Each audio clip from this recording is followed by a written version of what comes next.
తెలంగాణలో ఉచిత విద్యుత్ ఎప్పటి నుంచి అమలవుతుందని ఆశగా ఎదురు చూస్తున్నారా? గృహజ్యోతి పథకం కింద 200 యూనిట్ల ఫ్రీ విద్యుత్ ఎప్పటి నుంచి వస్తుంది అని ఆశగా ఆసక్తిగా ఎదురు చూస్తున్నారా? అయితే మీకోసమే ఈ వార్త. 200 యూనిట్ల విద్యుత్ ఫ్రీ పథకాన్ని త్వరలోనే అమల్లోకి తీసుకుని రాబోతుంది రేవంత్ సర్కార్. మార్చి 1 నుంచి ఫ్రీ విద్యుత్ గ్యారంటీని అమలు చేయబోతున్నట్టుగా తెలుస్తోంది. కానీ ఇందులో చాలా మెలికలు ఉన్నాయి. ఇప్పటికే ఇంధన శాఖ రూపొందిస్తున్నటువంటి ప్రతిపాదనలో మార్గదర్శకాలలో కొన్ని మెలికలు ఉన్నట్టుగా తెలుస్తోంది. అవేంటో ఇప్పుడు నేను మీకు అందించబోతున్నాను.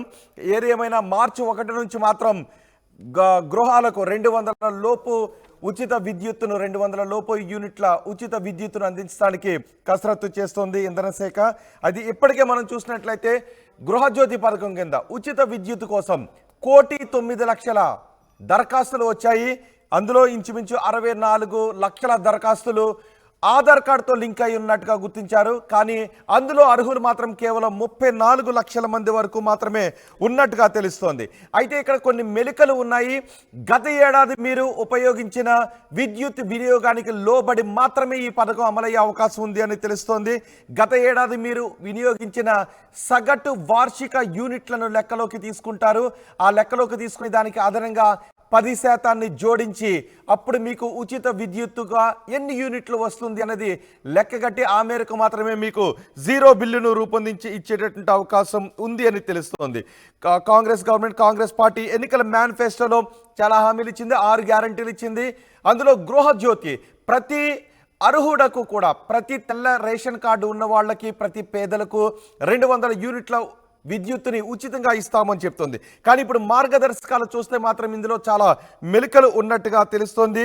ఫ్రీ విద్యుత్ అనేది 200 యూనిట్ల లోబడి విద్యుత్ అనేది మామూలుగా అందరికీ కూడా ఖచ్చితంగా 200 యూనిట్లు వచ్చేసే అవకాశం లేదు. ఒకవేళ ఉదాహరణకు మీరు గత ఏడాది 1200 యూనిట్లను వినియోగించినట్లయితే మీ వార్షిక సగటు యూనిట్ల వినియోగం 100 యూనిట్లు అవుతుంది. నెలకు మీరు 100 యూనిట్లు ఉపయోగించినట్టుగా అవుతుంది. అంటే దానికి 10% కలిపితే 110 యూనిట్లు మాత్రమే మీకు ఉచితంగా వచ్చేటటువంటి అవకాశం ఉంటుంది. అలా కాకుండా అంతకు మించి విద్యుత్తును వినియోగించినట్లయితే దానికి మీరు బిల్లు కట్టాల్సినటువంటి అవసరం ఉంటుంది.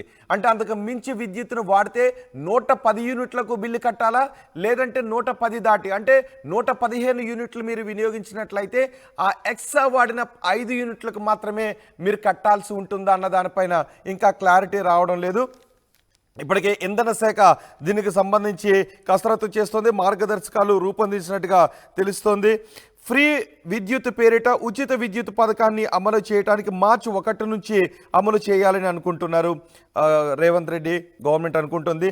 దీంతో ఈ పథకానికి సంబంధించిన మార్గదర్శకాలు కూడా రూపొందించారు. ఈ మార్గదర్శకాల ప్రకారం 200 యూనిట్ల వరకు విద్యుత్ షరతులు వర్తించబోతున్నాయి. కొత్తగా అధికారంలోకి వచ్చిన కాంగ్రెస్ ప్రభుత్వం 200 యూనిట్ల వరకు ఉచిత కరెంట్ ఇస్తుందని అందరూ కూడా భావిస్తున్నారు. ఎప్పటి నుంచి ఈ పథకం, ఈ గ్యారంటీ అమలులోకి వస్తుంది అని చాలా ఆశగా ఎదురు చూస్తున్నారు. సో ఈ పథకాన్ని అమలు చేయడానికి గత ఏడాది సగటు వార్షిక వినియోగాన్ని పరిగణలోకి తీసుకుంటూ ఉన్నారు.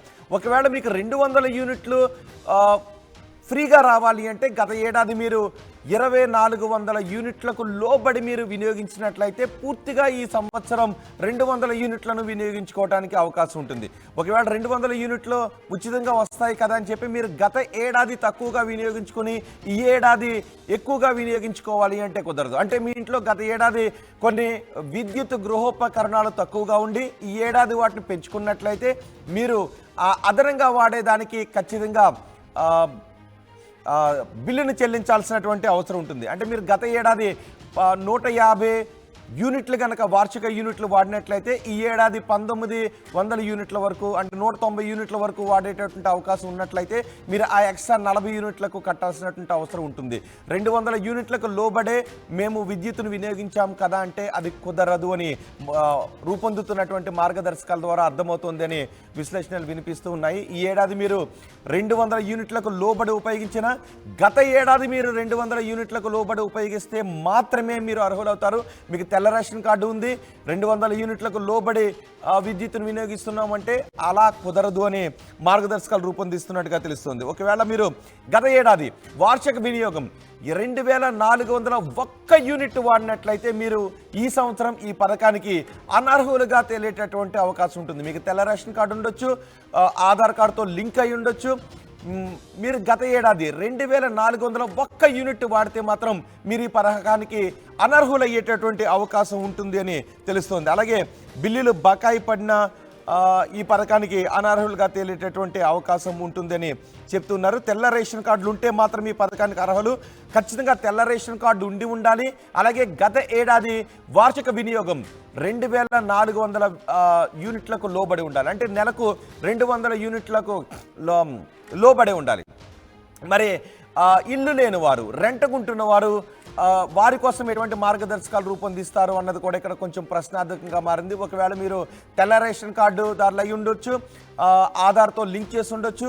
గత సంవత్సరం మీరు ఒక ఇంట్లో రెంట్కు ఉండొచ్చు, ఇప్పుడు మీరు ఇంకొక ఇంటికి రెంట్కి మారుండొచ్చు. ఇప్పుడు వాళ్ళ పరిస్థితి ఏంటి అనేది కూడా ఇక్కడ కొంత ప్రశ్నార్థకంగా ఉంది, కొంత గందరగోళంగా మనకి కనిపిస్తోంది. మొత్తానికి ఏదేమైనప్పటికీ మార్చి 1 నుంచి 34 లక్షల మందికి గృహజ్యోతి పథకం అమలుకు సర్కారు ప్రయత్నం చేస్తోంది. కానీ ఇదంతా కూడా మీరు గత ఏడాది వాడినటువంటి విద్యుత్ వినియోగానికి లోబడి మాత్రమే ఉంటుంది. ఈ సంవత్సరం మీరు అర్హులైనప్పటికీ కూడా పూర్తిగా 200 యూనిట్ల విద్యుత్ని ఉచితంగా పొందేటటువంటి అవకాశం ఉండదు అని తెలుస్తుంది. సో పూర్తి మార్గదర్శకాలు వచ్చిన తర్వాత మరింత క్లారిటీ వచ్చే అవకాశం ఉంది. ఇప్పటికే ఇంధన శాఖ మార్గదర్శకాలు రూపొందించింది. వాటిని ప్రభుత్వం పరిశీలించి అమలుకు గ్రీన్ సిగ్నల్ ఇస్తే ఖచ్చితంగా మార్చి 1 నుంచి అమల్లోకి వచ్చే అవకాశం ఉంటుంది. ఒకవేళ మీరు 150 యూనిట్లకు మాత్రమే, అంటే కొంతమంది గత ఏడాది మీరు వాడినటువంటి విద్యుత్ వినియోగానికి అనుగుణంగా ఒక్కొక్కరికి ఒక్కొక్క రకంగా ఉచిత విద్యుత్ వచ్చే అవకాశం ఉంటుంది. గత ఏడాది మీరు 1200 యూనిట్లను ఉపయోగించినట్లయితే ఈ సంవత్సరం మీరు 110 యూనిట్ల ఉచిత విద్యుత్కు అర్హులవుతారు. ఒకవేళ 1000 యూనిట్లు గత ఏడాది సగటును వాడినట్లయితే మీరు కొంత తగ్గేటటువంటి అవకాశం ఉంటుంది. అలాగే 1500 యూనిట్లు మీ సగటు యూజేజ్ కనుక ఉన్నట్లయితే మీకు ఈ సంవత్సరం కొంత ఎక్కువగా వినియోగించుకోవడానికి అవకాశం ఉంటుంది. సో ఇలా కొంచెం గందరగోళంగా ఉంది అని కొంతమంది అంటూ ఉన్నారు. ఇలాంటి మార్గదర్శకాల ద్వారా కొంత గందరగోళం చోటు చేసుకునే అవకాశం ఉంటుందని అర్థమవుతుంది. కానీ ఒకటి మాత్రం కన్ఫర్మ్ అవుతుంది, 200 యూనిట్ల ఉచిత విద్యుత్ అంటే ఖచ్చితంగా 200 యూనిట్ల వరకు అందరికీ కూడా సరాసరిన అమలయ్యేటటువంటి అవకాశం లేదు అని తెలుస్తోంది. ఒకసారి దీని గురించి అధికారులు ఏమంటున్నారో, ఎవరెవరు ఏమంటున్నారో చూద్దాం. నా పేరు వెంకటేశ్వర్లు, ఏడీ ఎలక్ట్రిసిటీ అశ్వరావుపేట. మరి రాష్ట్ర ప్రభుత్వ ఆదేశాల మేరకు గృహ విద్యుత్ వినియోగదారులు సంబంధించినటువంటి ఉచిత విద్యుత్ పథకంలో భాగంగా ఈ రోజున అశ్వరావుపేట మరియు దమ్మపేట మండలాల పరిధిలో మనకి కేటగిరీ 1 సర్వీసులు 32,000 దాదాపుగా ఉన్నవి. వాటిని మరి డేటా మేము కలెక్ట్ చేస్తున్నాం. ఇప్పుడు డేటాలో భాగంగా ఎవరైతే 200 యూనిట్ల లోపు వాడుకున్నట్లయితే వాళ్ళ యొక్క ఉచిత విద్యుత్తుకి మరి అర్హులవుతారు. దాంట్లో భాగంగా వారి దగ్గర నుంచి మేము రేషన్ కార్డు, అంటే ఫుడ్ సెక్యూరిటీ కార్డు మరియు ఆధార్ కార్డు, తర్వాత ప్రజాపాలన దరఖాస్తు ఇంతకుముందు చేసుకున్నట్టు దాని సంఖ్య, తర్వాత వారి ఫోన్ నంబరు, మరి తదితర వివరాలను మేము సేకరిస్తున్నాం. దీంట్లో దాదాపుగా 32,000 సర్వీసులలో మాకు ఇప్పటివరకు 70% కంప్లీట్ చేయడం జరిగింది. ఇంకా 30% మరి ఇంకా చేస్తూనే ఉన్నాం ఇంటింటికి తిరిగి. మరి దీంట్లో ఇంతవరకు చేసుకుని వాళ్ళు ఎవరైనా ఉన్నట్లయితే, ఏదైనా కారణాల వల్ల ఊళ్ళో లేకున్నా అటువంటి వాళ్ళకి ఎటువంటి వెళుతున్న వాళ్ళైనా వాళ్ళు మన యొక్క సబ్స్టేషన్స్ను కానీ, ఏఈస్ను కానీ, మన యొక్క ఆఫీసుల్ని సంప్రదించడమే కాకుండా ఊళ్ళల్లో ఇంకా మేము ఇంటింటి సర్వే చేస్తున్నాం. ఇంటింటి వచ్చేసి వీటిని తీసుకునే విధంగా ప్రయత్నం చేస్తున్నాం. ఇది చాలా మంచి పథకం.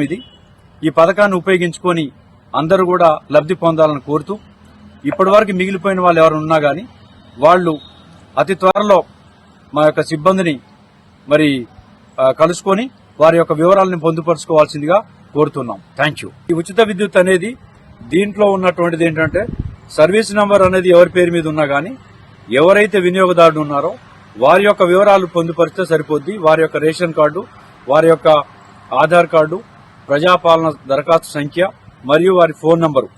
అలాగే ఇంకొకటి ఏంటంటే, వీళ్ళు ఎవరైనా కానీ రేషన్ కార్డు మన రాష్ట్రానికి సంబంధించింది అయి ఉండాలి. అంటే మన తెలంగాణ రాష్ట్రం చేత జారీ చేయబడినటువంటి మరి ఏదైతే రేషన్ కార్డు ఉందో వాళ్ళైతేనే ఇది మరి వాళ్ళకి వర్తిస్తుంది, ఇతర రాష్ట్రాల వాళ్ళకి వర్తించదు. నా